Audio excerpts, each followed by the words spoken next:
Anche tu fai parte di un team sportivo e hai bisogno di un nuovo kit? Crea ora la tua identità insieme ad Inicri Sportswear. Avrai subito un 50% di sconto e il riassortimento a prezzo bloccato. Oltre 300 sono le società che si sono già affidate a noi. E tu cosa aspetti? Contattaci subito al 379 244 8537 o entra su dinicri.com.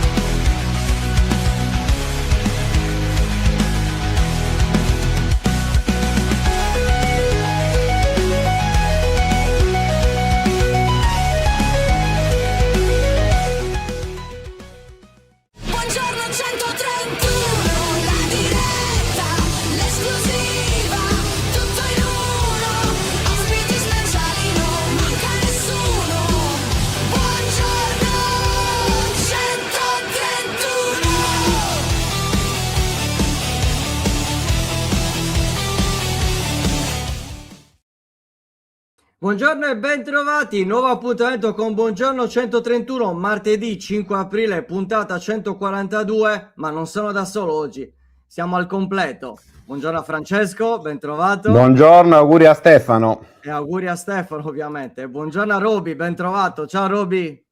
Ciao Luca, auguri a Stefano e auguri a mio padre. Auguri a mio grande, padre. auguri a Mario. Grande. Marietto oggi ci sacca il compleanno. Mi auguro che si faccia un festeggiamento degno. Sì, adesso sta lavorando per festeggiare. Poi stasera... Infatti era per quello che dice, cioè il festeggiamento degno è lavorare in realtà. Esatto. Ormai è diventato un lusso, quindi lavorare. Quindi. Allora, c'è già una polemica, c'è già una polemica. Attenzione. Subito? Sì, Okay. sì. Buongiorno a tutti. Cagliari salva al 100%, non fate il discorsetto della matematica che fa solo ridere. Dopo il 3-2 con l'Atalanta, salvezza certa e con 4 giornate di anticipo. Ma io lo dico da una vita, Zizzola continua lì con l'Abaco e va bene così, dai. Col pallottoliere. Ma abbiamo sempre detto che era salvo a livello sostanziale, a livello formale no, perché manca veramente l'ultimo passettino anche per il discorso della matematica, ma detto che con questa, quello che abbiamo visto in questi giorni, sarebbe veramente un triplo suicidio, neanche doppio, triplo suicidio, cioè veramente, ma direi che non è il caso del Cagliari, dai, non è il caso del Cagliari. Assolutamente, salutiamo anche Matteo Tidil che ieri si è fatto male, quindi lo salutiamo, però Lei ha avuto uno scontro con Alessio clamoroso, infatti è un po' capace. Possiamo dire che Matteo Tidil non ha il fisico per giocare lunedì con i giornalisti. Nucleare, anche lui, nucleare. Assolutamente. Roby, oggi sei con noi perché parleremo così. Ci sei venuto a trovare per festeggiare Mario. Esatto. Io il mio l'ho fatto, adesso vado via. Grazie Roby della tua presenza. Parleremo comunque di Dinamo e di Torres. La Dinamo, ahimè, retrocessa in A2, la Torres si giocherà l'andata dei play-out contro il Bra, insomma, un focus su quello che sta succedendo, quello che è successo ormai a Sassari con queste due squadre. Ma sai, niente di non atteso in qualche modo. La Dinamo è retrocessa matematicamente domenica contro Bologna, ma nel frattempo basta Arbus. Però in generale è una cosa che ci si aspettava, ecco. Fra e Andrea che avevano fatto, non mi ricordo che partita, ma almeno un mese fa, Treviso, bravo, la partita della retrocessione, quella che di fatto ha ci hanno scritto in chat e ci hanno detto: guardate, questa squadra non si rialza più, vanno per la retrocessione, ma per la testa e per il carattere, per le facce viste e dopo quella sconfitta e durante quella sconfitta, e sono stati facili profeti, perché poi alla fine è successo quello che doveva succedere. La piega presa era da società e squadra che non riuscivano a rialzarsi, forse per una mancanza di carattere dentro lo spogliatoio, sicuramente per un po' un qualcosa che si è allentato, ok, rispetto al controllo delle ultime annate da parte della dirigenza. Non a caso Mersic a fine partita contro Bologna ha detto ho chiuso troppi occhi. E se già lui ha chiuso degli occhi all'interno di una società che magari ne ha chiuso altrettanti, vuol dire che un po' il declino era stato accettato, secondo me. Sono molto curioso di capire cosa succederà in futuro. Come in tanti hanno scritto, non per forza una retrocessione che fa malissimo, chiaro, per uno sport sassarese e un basket sassarese che perdono 16 anni di successi e di Serie A, a prescindere dai successi. La Serie A, la massima serie, quando la perdi fa male.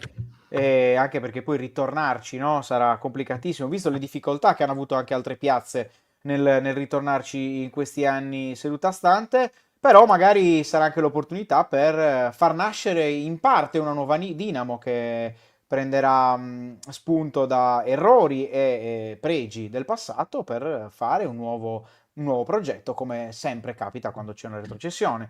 Cagliari di oggi, che ha fatto di fatto 3 salvezze in fila, non dico tranquille, però comunque sia con delle storie particolari, bella con quella dei Ranieri, strana con Nicola tra tanti rimpianti. Quest'anno, mettendo un progetto di giovani, nasce anche dalla terribile serata di Venezia, dalla retrocessione di 4 anni fa, e quindi da certi passaggi si può ricostruire. C'è da capire, poi lo racconteremo in questi mesi, da cosa ricostruire la Dinamo. Per la Torres è una stagione da girarci un film, una tragicommedia, perché ha avuto 10.000 occasioni per fare un'altra annata, le ha tutte sbagliate, e ha avuto anche l'occasione contro il Gubbio di chiudere comunque in maniera positiva il campionato con la salvezza. Non ci è riuscita. Ad Arezzo ha vissuto quello che un po' tutti si aspettavano, soprattutto quel signore con gli occhiali sotto l'albero lì. E si è messo la giacca per il compleanno di tuo padre, sappilo. Esatto. Cioè, Credo... la giacca per il compleanno Sì, di tuo sì, babbo. assolutamente sì. Mica per altro. Perché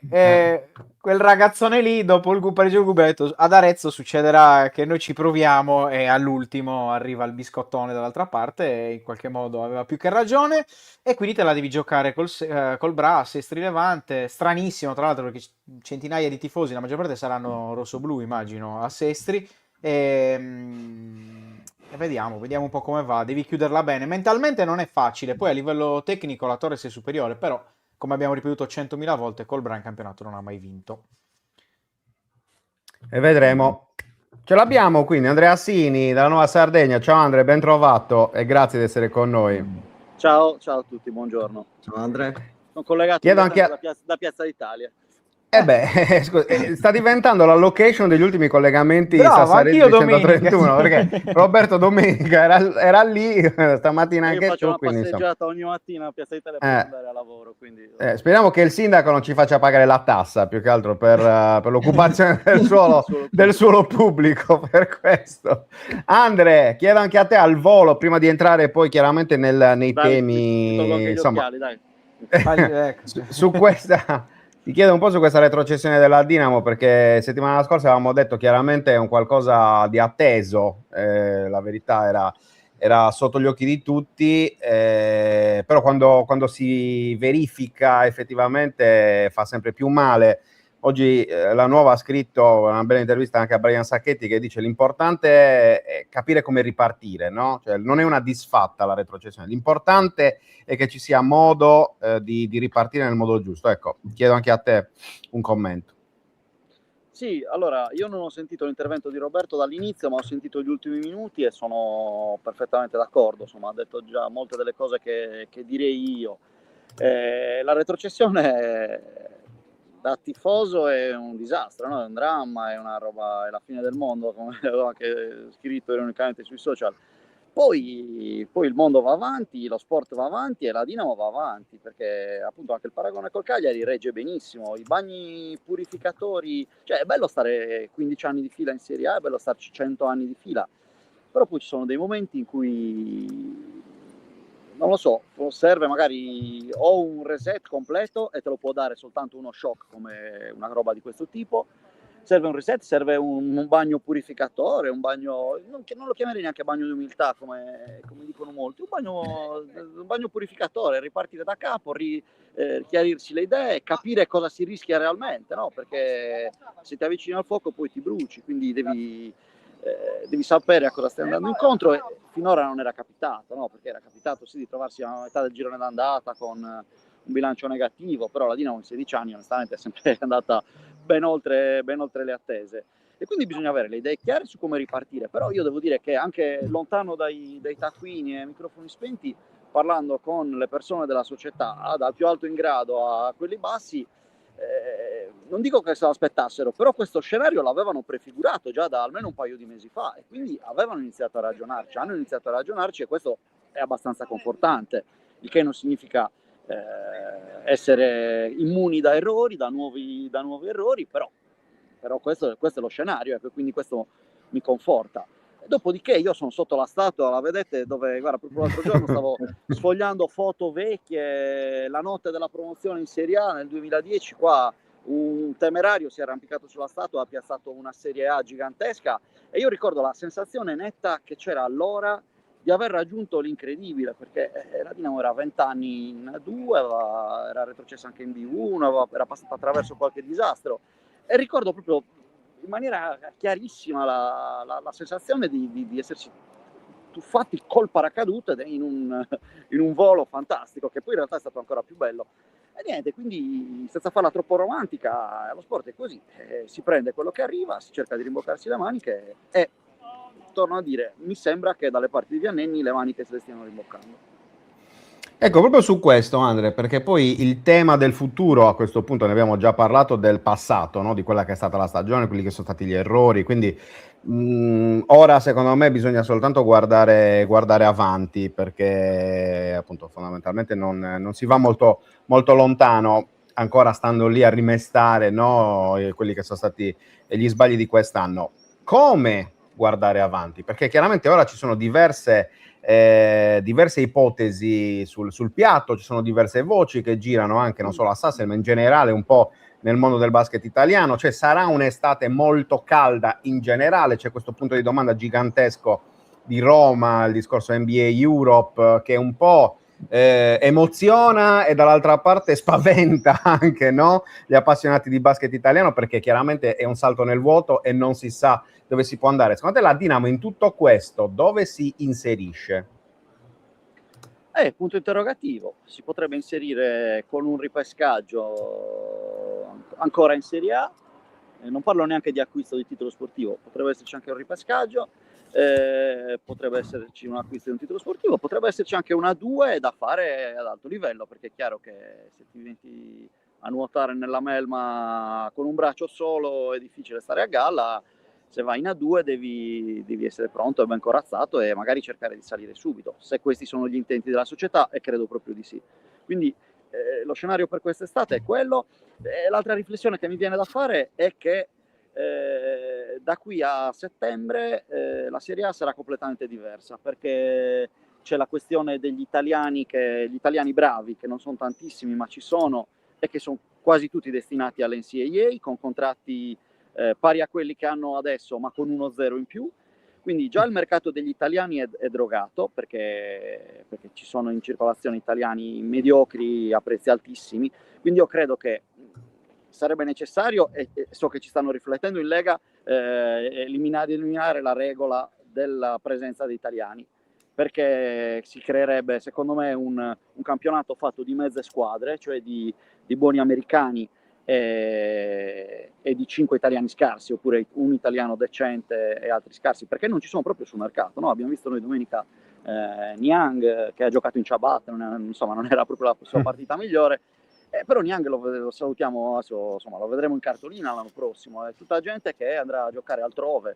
Prima c'erano le sirene Eurolega, poi le sirene dei campionati esteri, ora questa roba dell'NCAA spariglierà completamente i giochi, e secondo me qualcosa deve succedere. Quindi, per tornare al punto iniziale, a settembre la Serie A secondo me sarà estremamente diversa da quella attuale.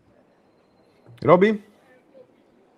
Ma sai, secondo me è giusto pensarci e non pensarci in casa Dinamo, perché come giustamente diceva Andrea, uno, magari ti trovi con un campionato diverso, due, ti si apriranno anche degli scenari diversi, però è anche vero che, come dicevo io all'inizio e come ha ribadito Andre, cioè non è che sia arrivato, non è che sia piovuta dal cielo sta retrocessione, ok? Perché comunque avevi già faticato nelle annate precedenti, pur non avendo mai la sensazione di cadere davvero nell'inferno, se non in qualche minimo momento, no? Che non è durato per una lunghissima striscia di partite negative come quest'ultima.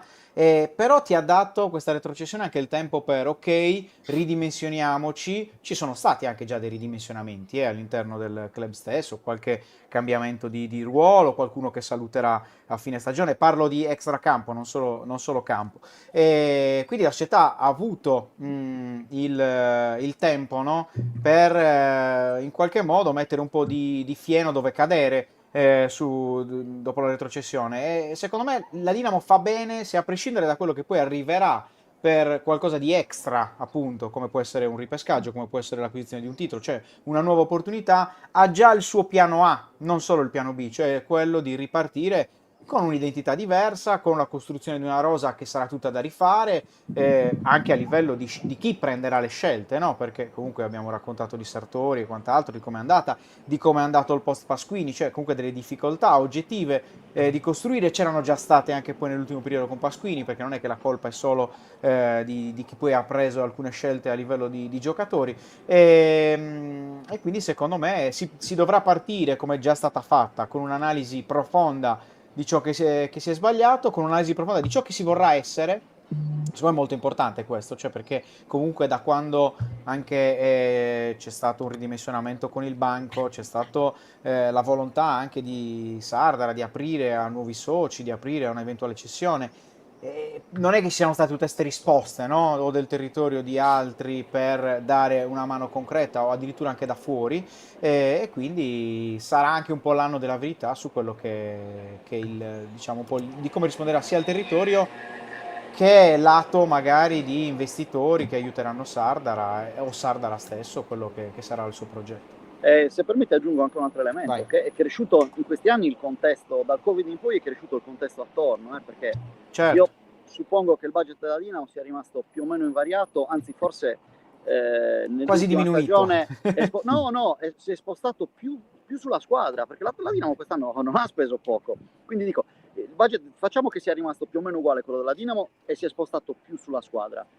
E gli altri hanno aumentato nettamente, certo. Nettamente. Se prima la Dinamo si poteva permettere di competere nella fascia alta, ora a livello di budget e di conseguenza con tutto il resto siamo abbastanza lontani, e questo è normale, è quello che può esprimere una regione, una città come questa, dove io ripeto all'infinito, mi dovete trovare una città del centro-sud che abbia una squadra in Serie A di pallacanestro, una squadra di Serie C di calcio, e già con questi due elementi ne stiamo eliminando il 90%. Mettiamoci, avevamo la squadra di Serie A di basket femminile, stiamo lottando per lo scudetto nella carrozzina, nella pallamano e nel tennis tavolo, ecco insomma c'è tanto sport a Sassari, ecco, quindi in un contesto economicamente non così florido io non mi lamenterei tantissimo.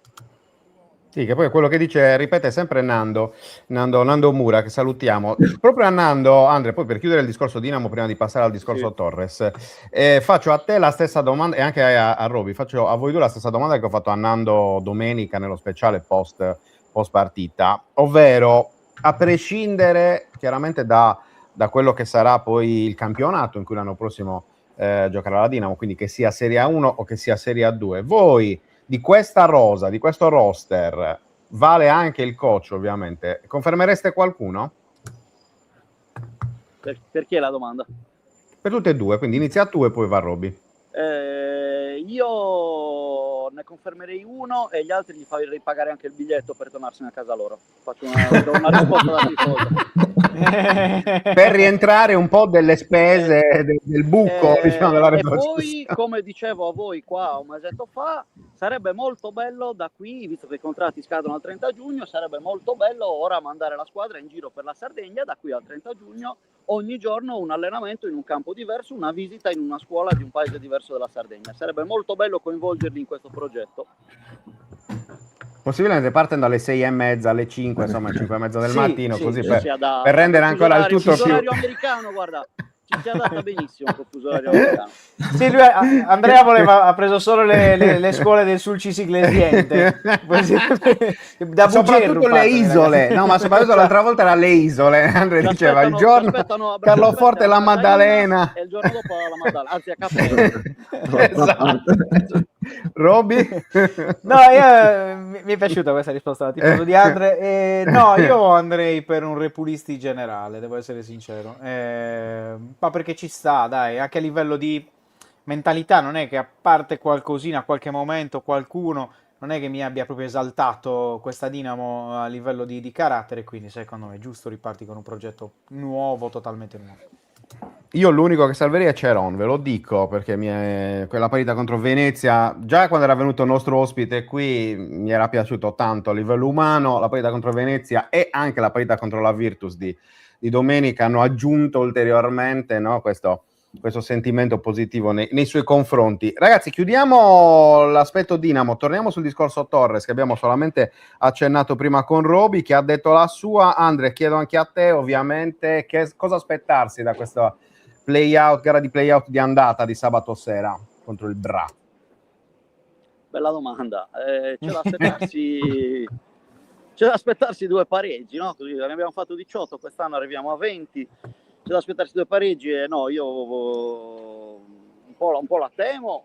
Penso che la Torres abbia la forza e la capacità anche mentale per passare serenamente sopra il Bra, però deve concentrarsi in particolare su gara 1, deve pensare a vincere quella, non si può pensare di arrivare a Sassari al ritorno con un pareggino sul quale poi crogiolarsi e accontentarsi, perché poi ne basterebbe un altro pareggino per essere salvi. Io la gara me la giocherei bene, senza rischiare ovviamente, non bisogna andare all'arrembaggio, però la gara da vincere è gara 1 e a quel punto sì, vai leggermente più sereno per gara 2. Sono state lunghe queste 2 settimane, sicuramente siamo poco oltre metà, quindi stare lì in padella a friggere in attesa delle 2 partite dell'anno non è mai piacevole. Spero che siano stati bravi a livello di staff a gestire questo momento, e poi è il campo che parla. Assolutamente. La cosa che temi di più del Bra qual è? La Torres. Questa ve l'ho servita proprio, guarda, porta gigantesca, porta da rugby proprio, no? Cioè, pali di rugby, no, senza nessun tipo di avversario. Il Bra è un pelino in salute, cioè nell'ultimo mese ha fatto un po' di risultati, nei 2 mesi precedenti sembrava morto e sepolto. Io spero che la Torres si porti dietro anche la rabbia della partita dell'andata a Bra, dove è stata veramente rapinata, una parata sulla linea di porta di un difensore con le mani, che a differenza di quello della Vispesaro le mani ce le ha messe al 93esimo, insomma. Quella è stata una rapina a mano armata, una roba che spero che l'arbitro non abbia più visto il campo. Spero che la Torres si porti dietro questa rabbia. Purtroppo questa squadra manca esattamente in queste cose, manca in un leader che prima di una partita decisiva prenda per le orecchie i compagni e gli avversari nel tunnel degli spogliatoi col gubbio e dica: oh, il campionato si chiude oggi, sennò da qua non esce nessuno. Manca questo, e manca forse anche chi può rammentare loro che con quel risultato dell'andata oggi forse staremo parlando di cose completamente diverse, anche perché era un momento chiave della stagione e poi lì è precipitato tutto della gestione del precedente allenatore. Sì, erano già tutti al mare, dai, diciamo la verità, insomma, già tutti in spiaggia. Va bene, Andre, grazie ovviamente per essere stato con noi, buon lavoro, saluta la statua, ci vediamo presto. Lo toglieremo presto, Vittorio Emanuele. Esatto. Ciao, Andre. Ciao. Bravo, ciao. Chi ci mettiamo? Giordo della Rai. Non l'ho nominato per quello. Non nutrendo una particolare simpatia, ecco, diciamo così, per le teste coronate. Se lo meriterebbe Andrea Giordo, che salutiamo ovviamente, visto che in questo momento, insieme al tennizzaro, l'ho ricordato Andre, la Raimond, che ha vinto gara 1, ricordiamo, di semifinale scudetto contro. Tra l'altro è un ottimo momento, visto che non l'abbiamo anche per l'atletica sassarese.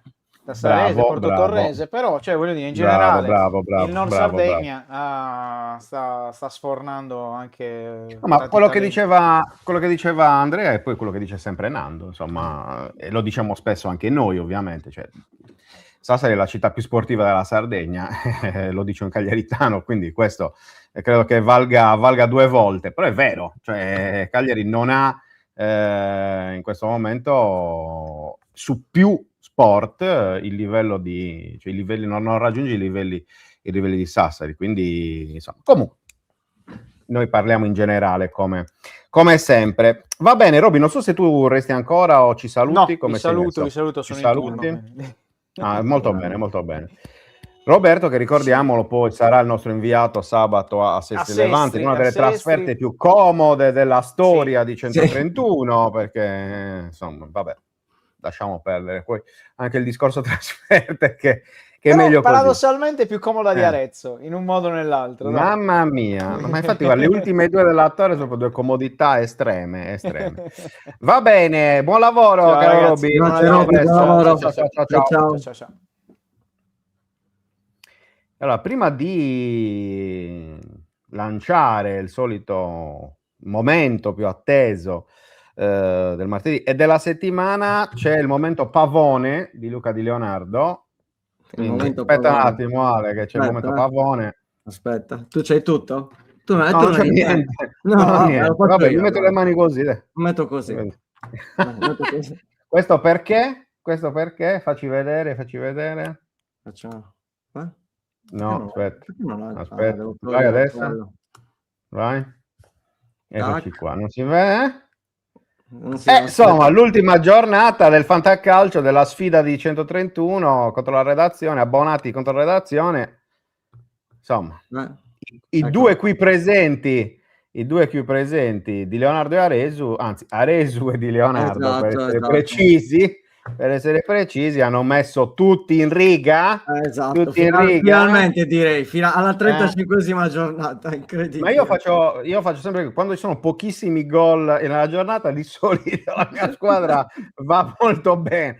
Mi dovrei porre qualche domanda anche sul significato metaforico di questa cosa, però sì, insomma, dai, stiamo recuperando, sono 104esimo, 106esimo, non ricordo, nella classifica generale, e il mio obiettivo è rientrare nei 100, quindi ci sono quasi 104esimo, sì, con 3 partite, speriamo bene, mentre sono 15esimo nella sfida 131. Vabbè, si poteva fare meglio.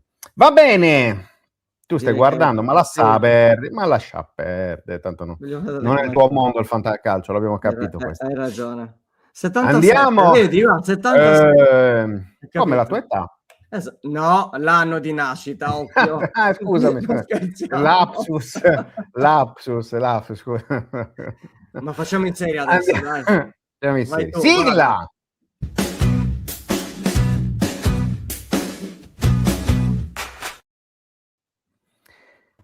E buongiorno! Come ho letto nomi simpatici nella classifica del fantacalcio. Il mio preferito è Atletico Bilboa. Ma perché non hai visto tu? Ce ne sono veramente epici. Ce ne sono alcuni epici. Seguirei il fantacalcio solo per quello, perché solo per i nomi. Una vecchia passione, non mi ricordo di quale attore famosissimo, insomma, storico italiano, che aveva una passione folle per i nomi dei cavalli da corsa. Non mi ricordo adesso chi era questo attore, però effettivamente i nomi dei cavalli da corsa sono veramente molto interessanti, sono un mondo, sono un universo, per quanto bisognerebbe anche smettere di far correre i cavalli per soldi, lo dico con tutto il cuore. È un altro discorso, ma lasciateli correre, sono liberi in pace per i fatti loro, questi ragazzini, perché i cavalli sono eterni ragazzini. Come Luca Di Leonardo, d'altronde, insomma, dai, come Luca Di Leonardo, non come me che sono nato anziano, no. Non è vero. Lui è un eterno giovane, io avevo 50 anni già quando ne avevo 15. Ecco. Rossana ti ringrazia per... Esatto. Bellissimo no. E Traccada ricorda giustamente come i nomi del ricorda. fantacalcio sono come quelli dei tornei universitari, cioè i nomi della Coppa Rettore, delle squadre della Coppa Rettore erano epocali, È vero, e lo sono ancora, è vero. lo sono ancora. Sì, diciamo che c'è quell'eredità, adesso sì. Beh, voglio sapere quante calorie avete consumato quest'anno giocando al fantacalcio? Nel senso, o ne avete solo acquisito? Beh, il mio allenamento è il fantacalcio, Il mio allenamento è il fantacalcio. Luca è dimagrito col fiele che ha dovuto ingoiare quest'anno perché è stato un anno difficile, un anno tosto. Sì, anch'io mi sto riprendendo un po' adesso, perché io ho pagato lo scotto del terzo posto dell'anno scorso, sono arrivato troppo in alto come Icaro, Ale, quindi mi ha fatto...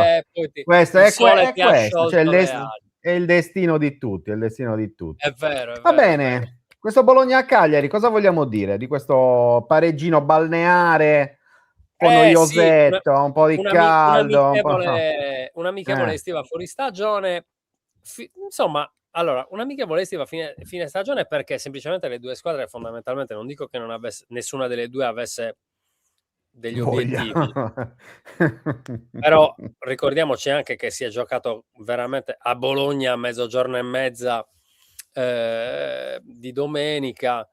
Ci sta anche che i ritmi potessero essere più bassi. In realtà io non ho visto un Cagliari poco propositivo, anzi, se c'era una squadra che poteva vincere quella partita era sicuramente il Cagliari e non il Bologna, cioè, o comunque il Cagliari un po' più del Bologna, se vogliamo, rispetto a quanto abbiamo visto. La partita è stata noiosa per larghi tratti, ma ripeto, secondo me sono partiti, non dico che il pareggio andava bene per tutti e due, ma al Cagliari sicuramente andava bene, al Bologna magari dal punto di vista così del morale dell'ultimo periodo poteva anche tentare qualcosa di più. È anche vero che proprio visto il Bologna dell'ultimo periodo se lo deve far andare bene questo 0-0, insomma, che tanto non avrebbe cambiato, altri 2 punti non gli avrebbero cambiato la classifica. Chiaramente al Cagliari sta ancora andando bene il resto del campionato, perché la Cremonese perde, la Fiorentina perde, siamo a pari punti, anzi siamo a pari punti ma con una posizione in classifica in più in virtù degli scontri diretti. Io direi che su questo campionato già ho visto che sono già state tirate molte somme. Ancora secondo me c'è il tanto per fare qualcosa di davvero straordinario, che è quello per esempio di battere i 41 punti che sarebbe il record dell'ultimo quinquennio, facendo luce definitivamente su una scommessa vinta, che però è vinta per un motivo, e secondo me il motivo più eclatante per cui è comprensibile che questa scommessa è vinta è che 3 milioni di tifosi del Cagliari hanno visto 3 milioni di campionati diversi quest'anno. Non ce n'è uno che non abbia uguale all'altro. Questo cosa mi porta a pensare? Mi porta a pensare che il calcio alla fine tira fuori di noi qualcosa di incredibilmente profondo, nel senso il nostro punto di vista. Questo a Cagliari ha tirato fuori il punto di vista di ognuno di noi e ha fatto scoprire le nostre carte. Chi è davvero ottimista, chi è davvero pessimista, chi vede davvero i bicchieri mezzi pieni, chi li vede mezzi vuoti e chi li vede rotti. Ci ha fatto capire quante persone hanno un pregiudizio forte nei confronti di questa società e non sono in grado di capire quale tipo di percorso di crescita abbia fatto la società, il presidente.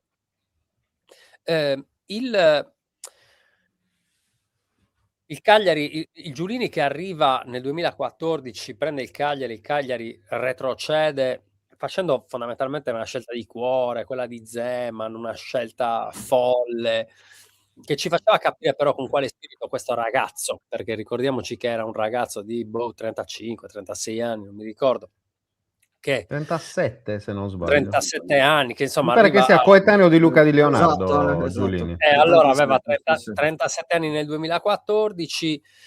Facciamo un percorso, una marea di errori, ha utilizzato tutti i metodi possibili per gestire e costruire una squadra, gli allenatori esperti, quelli meno, i giocatori figurina, quelli meno, quelli più grandi, quelli più piccoli, eccetera, eccetera. Dopo 10 anni di esperienza,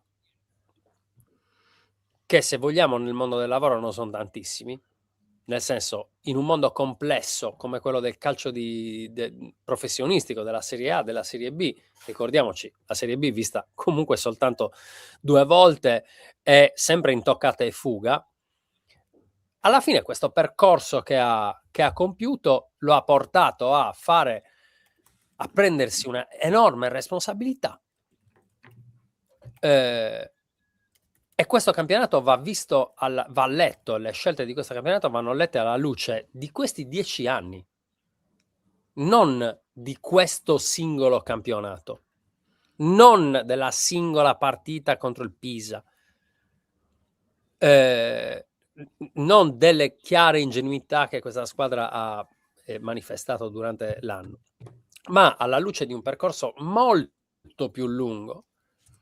La scelta di Pisacane nasce molto prima che Pisacane arrivasse in Serie A, ma nasce nel concetto di allevarsi e crescere un allenatore in grembo. Questa è la grande intuizione, che è stata fatta però diversi anni fa, perché questo Cagliari deve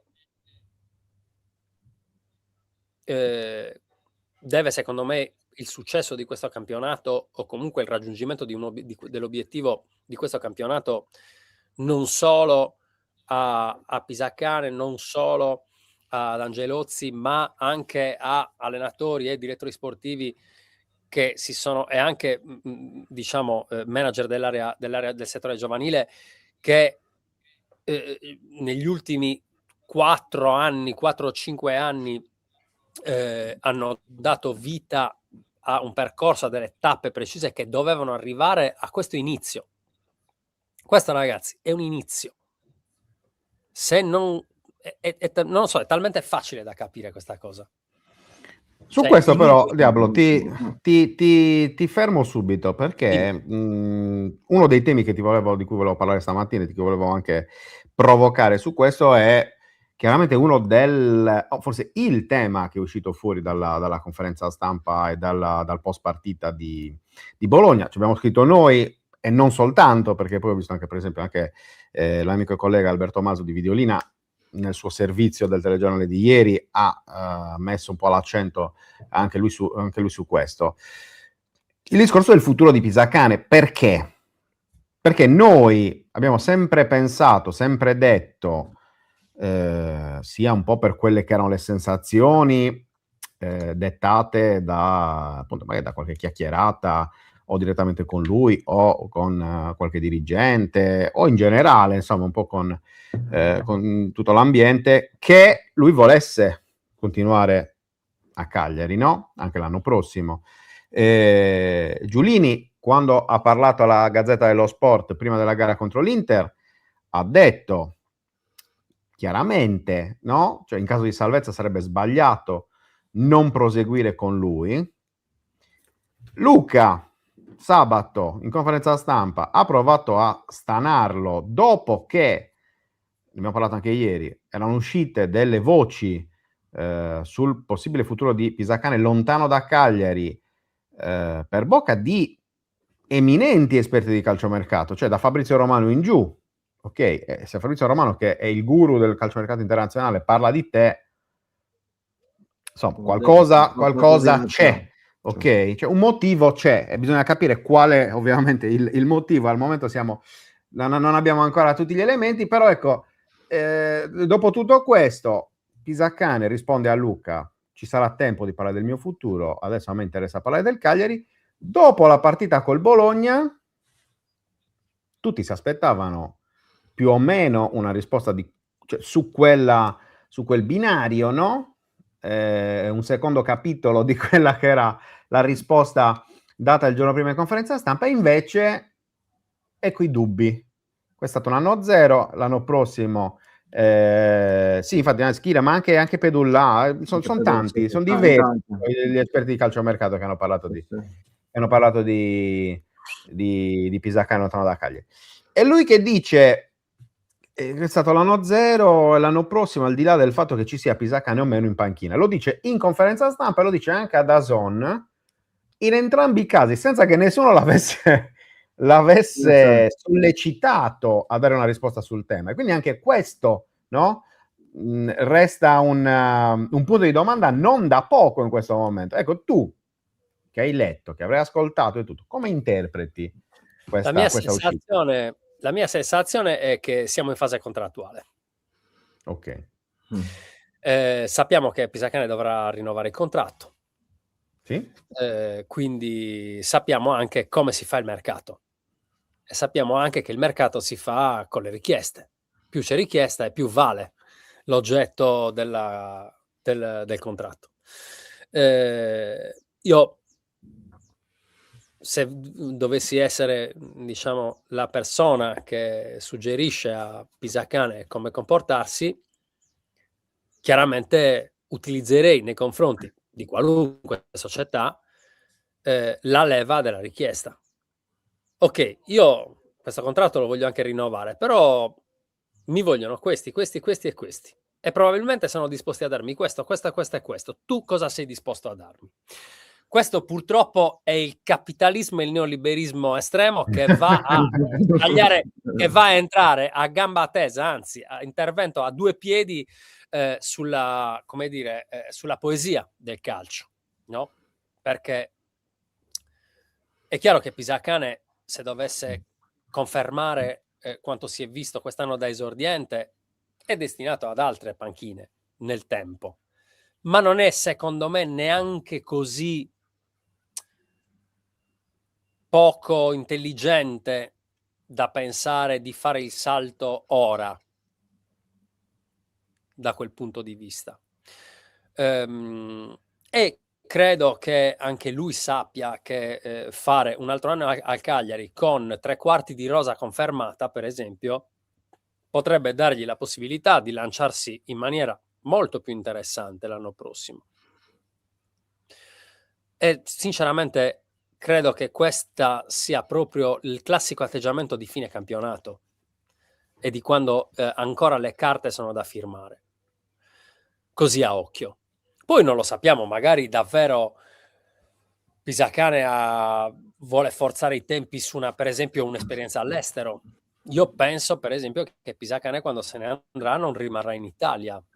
Sappiamo che sta studiando l'inglese, sappiamo che sta studiando lo spagnolo, sappiamo che insomma che è uno che si sta preparando a un calcio che è quello ormai attuale, cioè un mercato attuale, cioè quello europeo, un calcio dove gli allenatori si guardano intorno e non guardano soltanto il proprio campionato. Io non ho paura che Pisacane vada via, mi piacerebbe che rimanesse. Allo stesso tempo mi auguro che se dovesse essere fatta una scelta diversa per il futuro sia sempre con lo stesso spirito, però. Per esempio, il mio sogno è avere, adesso non mi ricordo come si chiama, voi sicuramente lo sapete, l'allenatore italiano ex Ajax che adesso ha vinto lo scudetto. Farioli. A me piace moltissimo. Sì. Nel senso, e penso che un po' lui fuori abbia target però. non lo so, è fuori target, ma ha molta voglia di arrivare nel calcio italiano e non so quante squadre, diciamo, di fascia alta. Io penso che sia uno che per mentalità potrebbe abbracciare un progetto futuro, diciamo un progetto futuribile come quello del Cagliari. Sì, è fuori target tra di 2 base, anni magari, tra 2 anni se il Cagliari fa lo sale step. ulteriormente Certo. Assolutamente. Sì. Alla nazionale Farioli, magari. Non lo sappiamo però perché io sono per le nazionali sono alla vecchia maniera, cioè gli allenatori federali. Cioè il selezionatore, il CT, il vecchio CT. Sì, ragazzi, sta roba di mettere allenatori che hanno vinto le Champions cioè Bearzotte, ragazzi, cioè quelli che fanno quel lavoro lì da bambini. Selezionatori. Sì. A questo punto Silvio Baldini dovrebbe salire lui. Silvio Baldini, secondo me, la scelta naturale, non solo visto quello che ha fatto, ecco, la scelta di Silvio Baldini sarebbe per la nazionale come la scelta di Pisacane, no? Ti porti su gli under 21 forti e con quegli under 21 forti costruisci una nazionale forte, più forte di quella che abbiamo attualmente.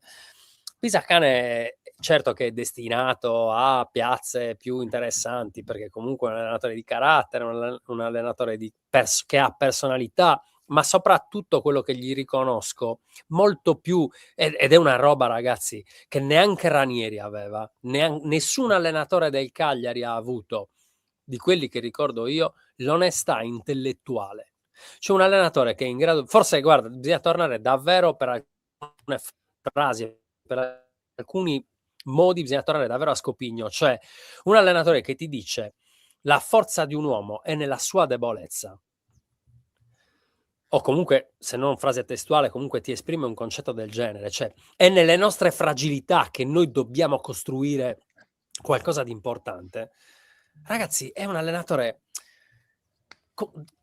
veramente, come dire, che va davvero oltre. Ha detto, è stato in grado di esprimersi e di comunicare e di dire, di raccontare cose che gli allenatori in Serie A non fanno, oltre ad avere una pettinatura decente. Vabbè, quello è un merito, è un merito anche quello. È un merito anche quello, sicuramente. Luca? No, io proprio su questo bisogna anche capire poi, Ale, chi deciderà, perché comunque a giugno ci potrebbe essere anche un cambio totale a livello societario e quindi a quel punto bisognerà anche vedere quali sono, quale sarà il progetto. Ecco, la base mi auguro che sia abbastanza scontato, ovvero il progetto giovani, perché altrimenti si è parlato in questa stagione di FUFA e non avremmo buttato un anno, ragazzi.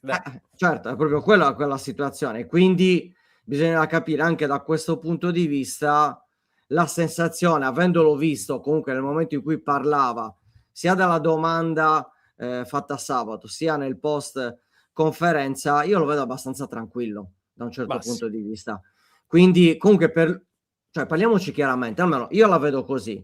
Per me, io l'ho detto dall'inizio questa cosa, il Cagliari è andato oltre le aspettative, perché non era così scontato che un allenatore del primo anno in Serie A con un progetto giovani, ovvio che la Serie A è diminuita di livello, ma ci sono magari squadre, mi viene a pensare la Fiorentina, che comunque avevano ben altri obiettivi e comunque la pochezza probabilmente del campionato di Serie A ha permesso alla Fiorentina di ritornare, di salvarsi, di salvarsi perché ha pari punti col Cagliari, anzi negli scontri diretti anche indietro.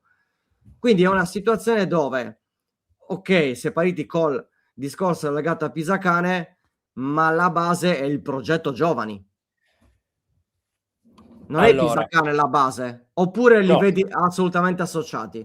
No, Pisacane è una scelta funzionale al progetto giovani e quindi, come ho detto anche prima, se dovesse andare via, l'augurio è che questo progetto giovani continui, quindi che arrivi qualcuno che diciamo in qualche modo eredita questa mentalità o la porta addirittura a un upgrade, perché no?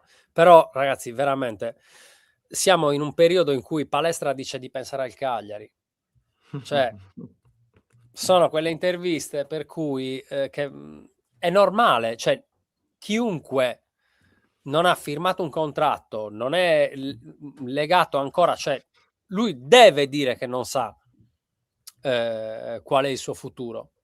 Finché non ci sarà una firma, lui deve dire questo.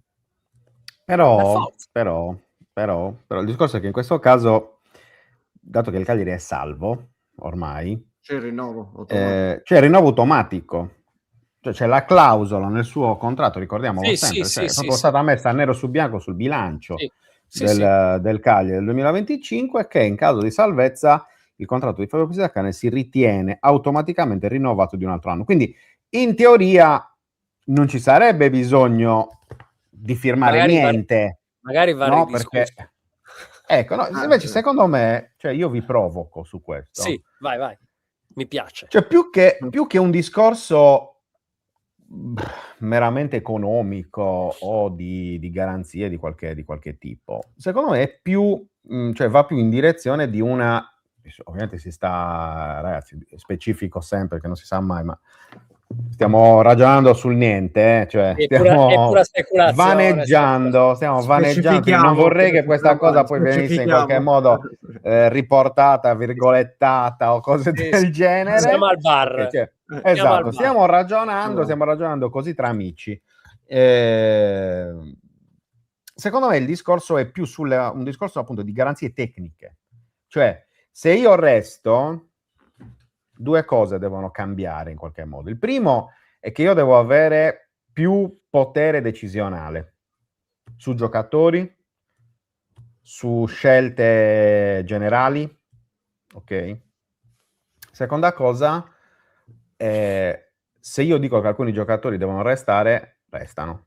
A meno che loro non vogliono a tutti i costi andarsene, restano. Perché se vuoi dare continuità veramente a questo progetto, a quest'annata, ed è quello su cui io sto battendo da giorni, da settimane, da mesi, cioè un nuovo cambio per me andrebbe a cancellare almeno il 50% degli aspetti positivi di questa stagione, che ci sono stati, e chi li nega probabilmente non lo so se sia malafede o altro, ok, però ci sono, cioè i numeri parlano chiaro e sono inoppugnabili come sempre.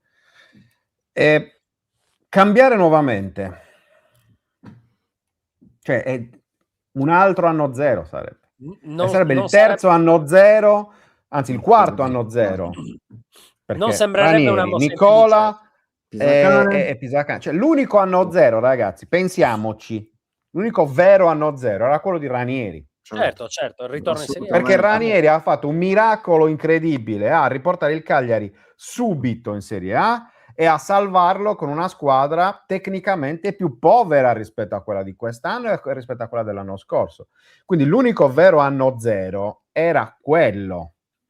L'anno scorso il passaggio cioè da Ranieri a Nicola ha fatto vedere chiaramente dei miglioramenti che ovviamente non erano definitivi, cioè anche lì c'era un discorso di crescita, un passetto in avanti.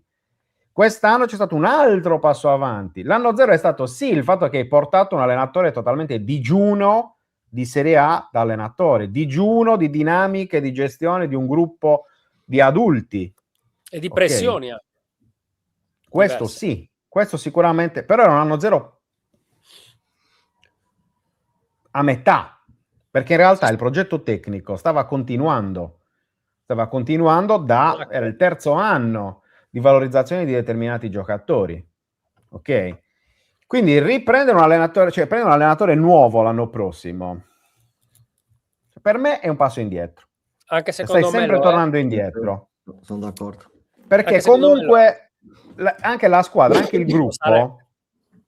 il gruppo, cioè come fai a cementare un gruppo? Come fai a far diventare uno spogliatoio unito? Come fai a fare... Allora, è chiaro che se lo spogliatoio è completamente spaccato dentro è un conto, come era per esempio l'anno della retrocessione.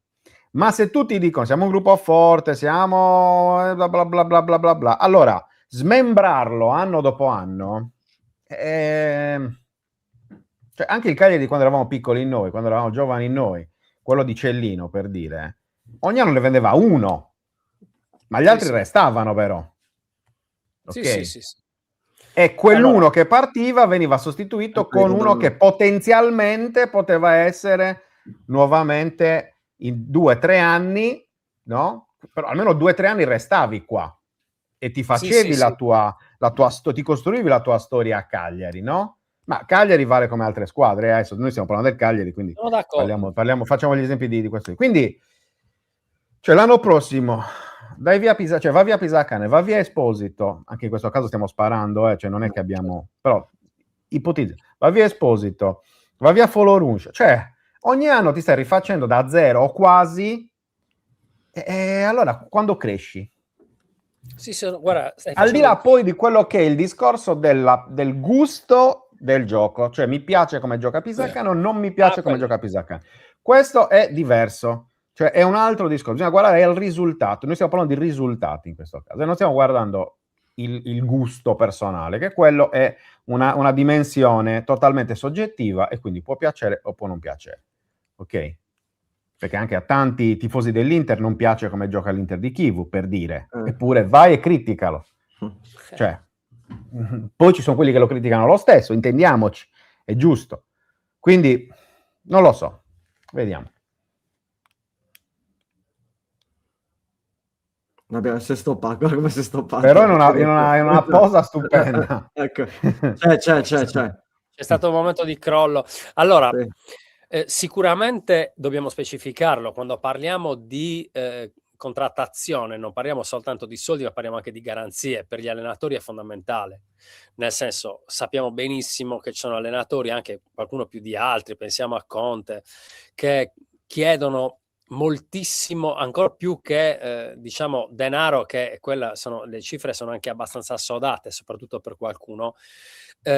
Quello che chiedono è potere, fondamentalmente potere decisionale, potere di mettere bocca negli acquisti e nella gestione dello spogliatoio, quindi certamente ci sarà anche quell'aspetto lì, ed è chiaro e mi auguro che Pisacane faccia esattamente lo stesso discorso dentro di sé, faccia esattamente lo stesso discorso che ha fatto adesso Francesco, cioè cerchiamo di mantenere questa squadra così com'è, perché chiaramente in questo momento diciamo l'idea di smantellare potrebbe essere allettante, o comunque di vendere più di 2 o 3 pezzi importanti per andare poi a fare cassa che può servire sì per comprare altri giocatori, per investire anche nel futuro, ma anche per lo stadio, per esempio, i cui costi lievitano di giorno in giorno, e ovviamente siamo assolutamente d'accordo sul fatto che in questo momento è Tommaso Giulini e il suo entourage che decidono, ma fra un po' potrebbe non essere così, e potremmo trovarci di fronte a una società, ma qui sto ragionando per assurdo, perché sinceramente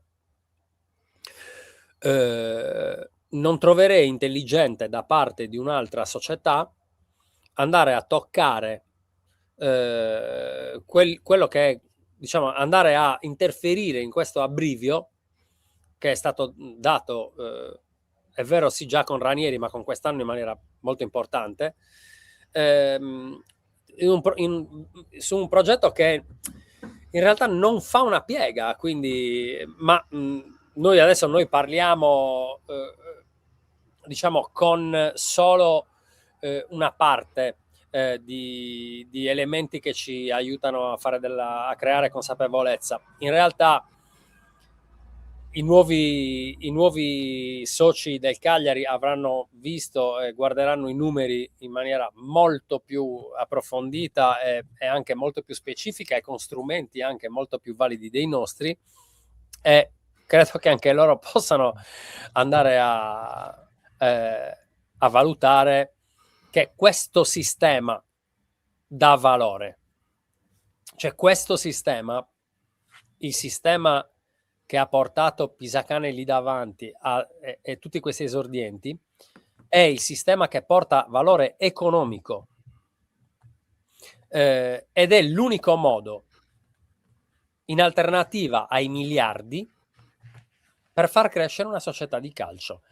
Tutte le piccole società di calcio che negli ultimi anni sono diventate grandi, noi abbiamo due esempi che sono quello di Atalanta e Bologna, ma in Europa ce ne sono tantissimi, soprattutto in Nord Europa. Abbiamo visto il Bodo che ha annichilito la squadra che quest'anno ha vinto con 12 punti, di vantaggio, 10 punti di vantaggio in campionato, l'ha annichilita il Bodo.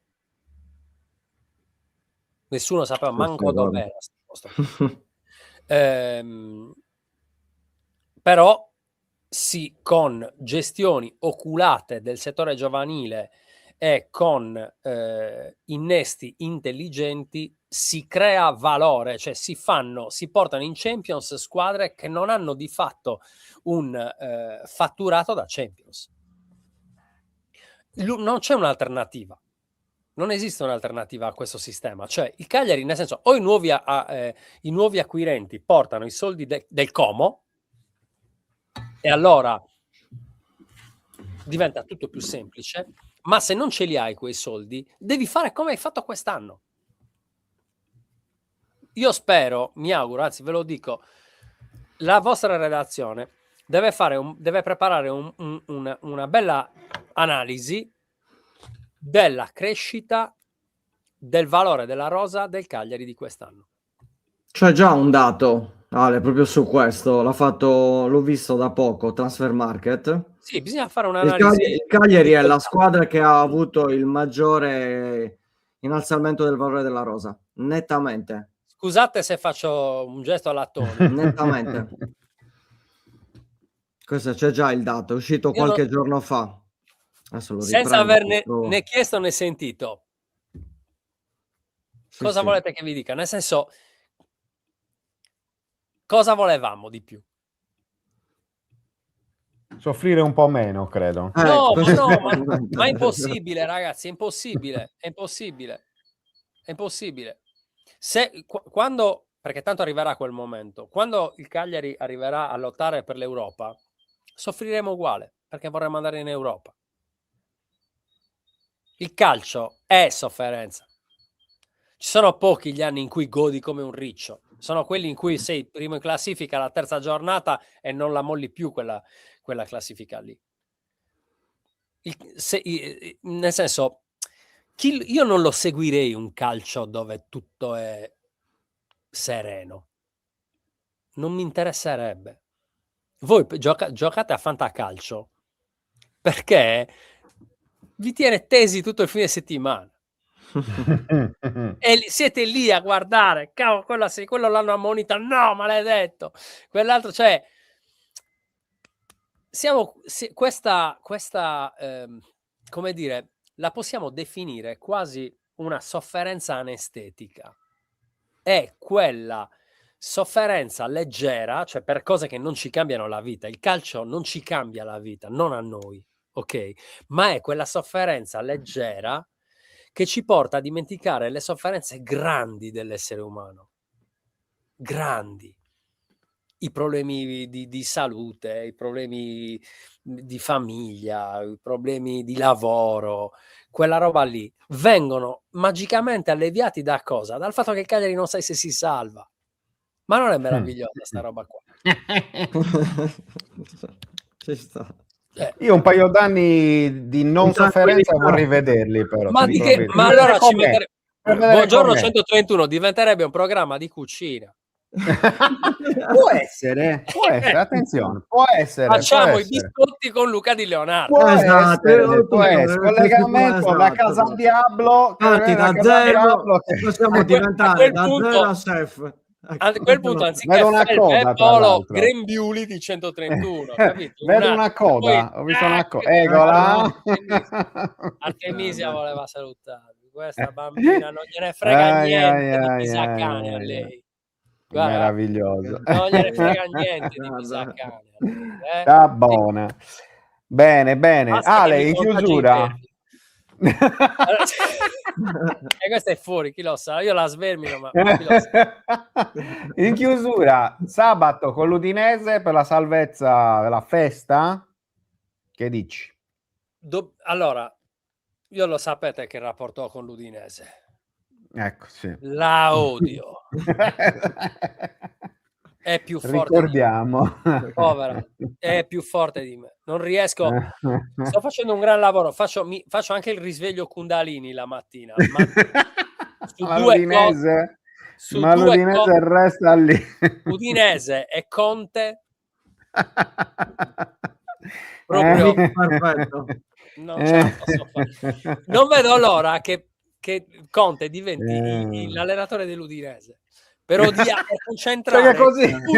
tutto il mio odio su una sola società, su una sola squadra. Non credo che sarà realizzabile a breve. Giusto un ingaggio un po' alto, ma giusto quantomeno a breve. L'Udinese in Champions l'abbiamo già vista qui. Sì, vero? No, in verità non odio quasi nessuno. Quindi però battere l'Udinese, poi l'Udinese, perché la incontriamo sempre alle ultime giornate Udinese? Ma è da contratto, mamma mia, ogni anno fatecela incontrare a settembre, a gennaio, la prima di ritorno e basta, la prima di ritorno. Questa roba che devi arrivare a fare queste partite, però ce l'abbiamo in casa. Se dovessimo battere l'Udinese, il mio campionato è finito. Nel senso, non solo perché saremmo salvi, ma perché sarei felice, sarei contento. Siamo sopra la Cremonese, che ha dovuto cambiare l'allenatore che molti dei tifosi volevano tenere, ma perché con quei capelli? Poi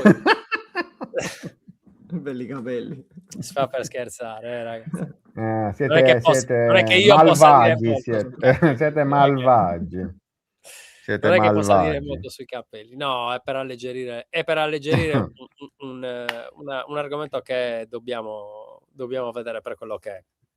Io mi auguro proprio seriamente che non solo sabato con l'Udinese, ma anche poi, non so quando sarà, con il Torino, cioè che nelle ultime 2 partite in casa, che si approfitti di questa doppietta in casa per raggiungere il record di punti dell'ultimo quinquennio. Sarebbe fantastico arrivare a 43-44 punti questo, ma vi immaginate 2 vittorie consecutive e magari un pareggio a Milano?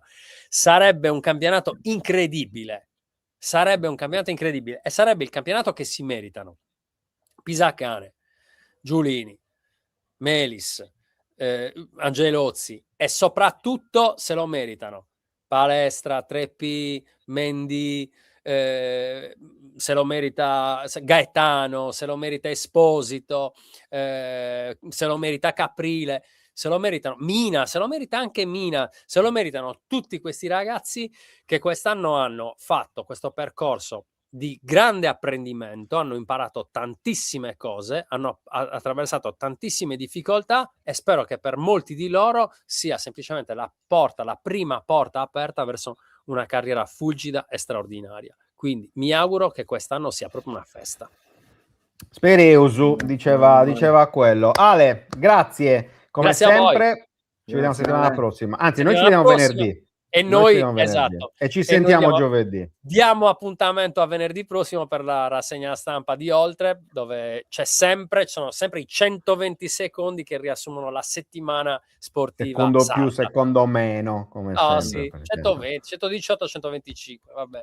Vedremo.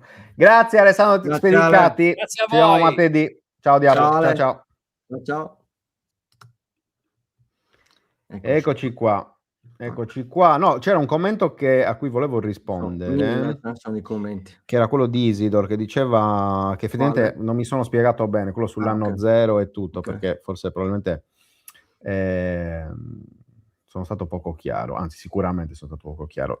Nella mia testa l'idea è questa, cioè l'unico vero anno zero doveva essere quello di Ranieri. Poi negli anni successivi è stato fatto passare questo concetto dell'anno zero in qualche modo, secondo me in maniera impropria, e non solo è stato fatto passare, è stata anche impostata la stagione dal punto di vista dell'allenatore, quindi dal punto di vista della scelta del tecnico, come se ogni anno fosse di nuovo un anno zero da cui ripartire. Ok, questo era un po' il senso. Secondo me è un errore, perché l'unico vero anno zero è stato quello di Ranieri, ok, che ha dovuto ricostruire veramente dalle macerie. Gli altri, in teoria, comunque avevano una base da cui ripartire. Ecco perché, secondo me, non andava considerato come un anno zero né quello di Nicola né quello di Pisacane. Poi, in un certo modo, l'anno zero di Pisacane è nasce dal fatto che è un allenatore senza esperienza, col fatto che si volesse puntare sui giovani e tutto, però comunque una base c'era sempre, quindi secondo me la retorica dell'anno zero non va bene per questi ultimi anni, ecco, questi ultimi 2 anni. Ecco, potrebbe essere un anno zero, come dice Christian, in generale l'anno prossimo con il cambio di proprietà, perché non si sa. Cioè, quello che dicevamo ieri, no? Cioè noi stiamo commentando e ci stiamo anche in qualche modo esponendo, senza esagerare ovviamente, su qualcosa che non sappiamo, non abbiamo in mano gli elementi, non ce l'abbiamo noi, non ce l'avete voi, forse non ce l'hanno neanche ancora definitivo in società. Ok, e quindi è chiaro che rischia di essere un anno zero generale, quindi non più il discorso del tecnico, ma proprio globale, il 2026-27 in caso appunto di rivoluzione dal punto di vista societario. Però ecco, il mio discorso era più su un piano tecnico.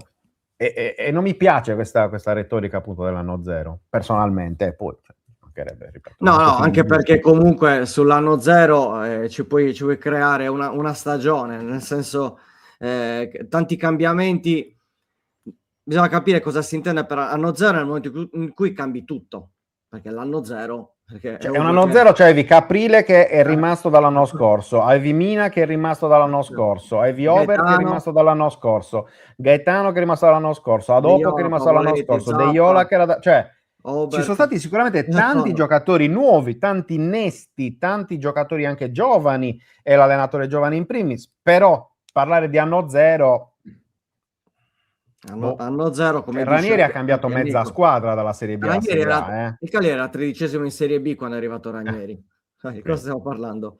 Poi più evoluzione di quella, ma poi il discorso è anche legato al fatto che nel momento, perché comunque è indubbio che ci sarà effettivamente un cambio nei piani alti, c'è poco da dire, altrimenti tutto quello che si è narrato in questi mesi è un no sense, quindi ci sarà sicuramente un cambio e a quel punto, cioè io penso sempre, ragiono non nel calcio, ragiono in generale, io prendo un'attività, nel momento in cui prendo un'attività mi posso fidare di quello che era l'attività precedente con i vari attori principali che comunque avevano il loro potere, il loro ruolo, ma nel momento in cui io metto soldi, io metto effettivamente la faccia, daccene un po' di più anche a noi. Allora, a parte quello, ovviamente. Cioè, se metti i soldi, daccene, cioè, contribuisci, però, falli girare. Ci può stare fra che chi mette i soldi può avere anche delle idee diverse. Ma ci mancherebbe. Noi non sappiamo. Quindi è quello il punto di domanda. Bisogna capire se, quando, come, perché. Questa è la situazione. Quindi è per quello che io ho fatto la premessa. Cioè noi stiamo discutendo, stiamo ipotizzando, ci stiamo sbilanciando su argomenti di cui fondamentalmente, cioè possiamo parlare soltanto del pregresso, del presente, certo. Del passato e del presente. Il futuro, ecco, l'anno scorso magari di questi tempi si poteva ragionare sul futuro in maniera un po' più certa, ecco, rispetto a quello che sarebbe stato poi effettivamente quello che sarebbe successo, perché l'anno scorso non c'era neanche all'orizzonte il discorso degli americani. Ora che il discorso degli americani è presente, cioè, è chiaro che può cambiare così come può non cambiare niente, intendiamoci. Certo, no, infatti è proprio che non lo sappiamo adesso. Però c'è l'opzione, c'è la possibilità che possa cambiare. Certo. Non si può così come si può. Ma se ci pensi poteva cambiare anche senza americani, Sì, però cioè io ragiono sul discorso dell'allenatore. Giulino aveva fatto la conferenza lo scorso anno, ti ricordi? È una mia scelta. So che magari mi prenderò anche degli insulti. Sì, però se a fine campionato allenatore e dirigenza non vanno più d'accordo, come successo l'anno scorso con Nicola, certo, se è una tua scelta. Certo, assolutamente sì, certo. È quello che dico, cioè a prescindere da tutto può cambiare, assolutamente. Ci sta assolutamente, però semplicemente col fatto che c'è un ulteriore fattore di incognita, che è appunto cosa succederà a livello societario. È chiaro che poi a pioggia anche il discorso tecnico, no? Certo, no, infatti. Potrebbe esserci ci potrebbero essere grandi cambiamenti, come sostanzialmente non cambierà nulla. Questa è la situazione attuale. 50 e 50. Esatto. Non lo sappiamo. Quindi, però è giusto dirlo, perché ho letto anche tra le varie chat di situazioni particolari. Ecco, tra l'altro, una cosa importante, mi stavo dimenticando. In caso di arrivo quest'anno in Serie A tra due squadre, quindi due terzultime, non contano gli scontri diretti, ma ci sarà spareggio, andata e ritorno. Sì, già da diversi anni, signori, non è che... Però ancora sento, no, ma scontri diretti, no, non è così. In caso di arrivo a pari punti, c'è lo spareggio, andata e ritorno. Cambia rispetto a quel famoso Spezia Verona, dove era in gara unica, che era poi il giorno prima e il giorno dopo di Bari Cagliari, adesso non mi ricordo, però era quei giorni là. Lo stesso giorno era, ok, perfetto. Quindi questa è la situazione. Però diciamo che il Cagliari deve fare aritmeticamente un punto, ma soprattutto vedendo che la Cremonese è sabato, il Cagliari non perde, è salvo. Certo. Punto. Indipendentemente da quello che fa la Cremonese. Basta non perdere sabato. C'è poco da fare. 2 risultati su 3. Volendo neanche 3. Cioè, è ovvio che la volendo anche 3, hai detto bene, volendo anche 3, perché se perde anche la Cremonese è salvo lo stesso. Però a quel punto dovrebbe aspettare domenica alla partita con la Cremonese. Sì, che poi Cremonese e Pisa, quindi insomma. Sì, vabbè, poi mai dire mai, ho visto il Verona che ha pareggiato con la Juve, anzi stava anche per vincere, quindi assolutamente. Sì, è vero, Tracade, i 3 Esposito le persero tutti e 3, è vero che c'era questo fatto. Bene, 11:20, va bene, che ci siamo.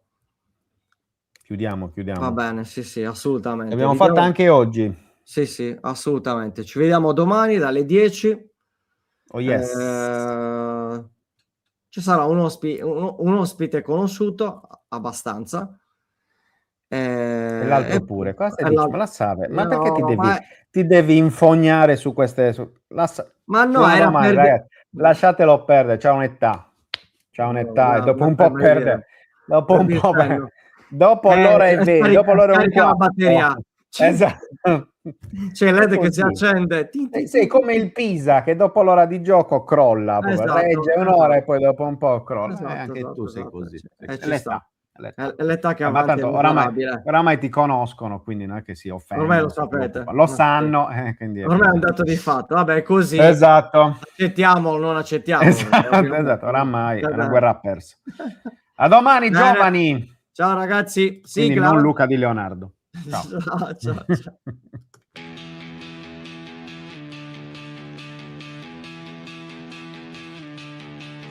La sveglia suona, la redazione in pista, Sardegna in diretta, c'è voglia di notizia, storie di sport, un'isola in piena, storie di vita, a voce alta, alza il volume, fatti sentire.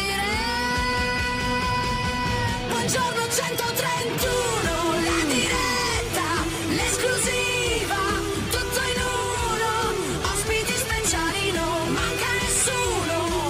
Buongiorno 131.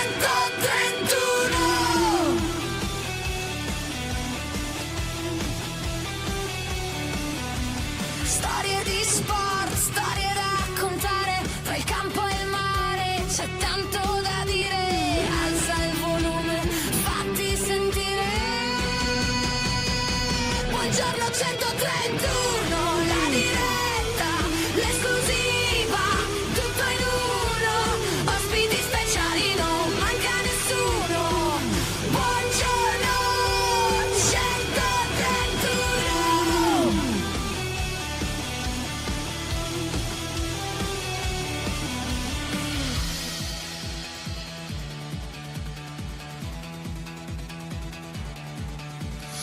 Alza alza il volume, fatti sentire la Sardegna voce, è pronta a stupire, un ritmo che batte, che non vuol finire.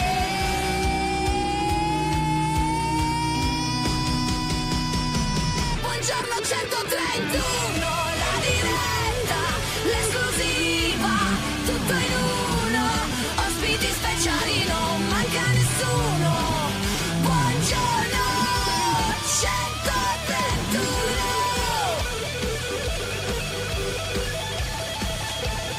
131.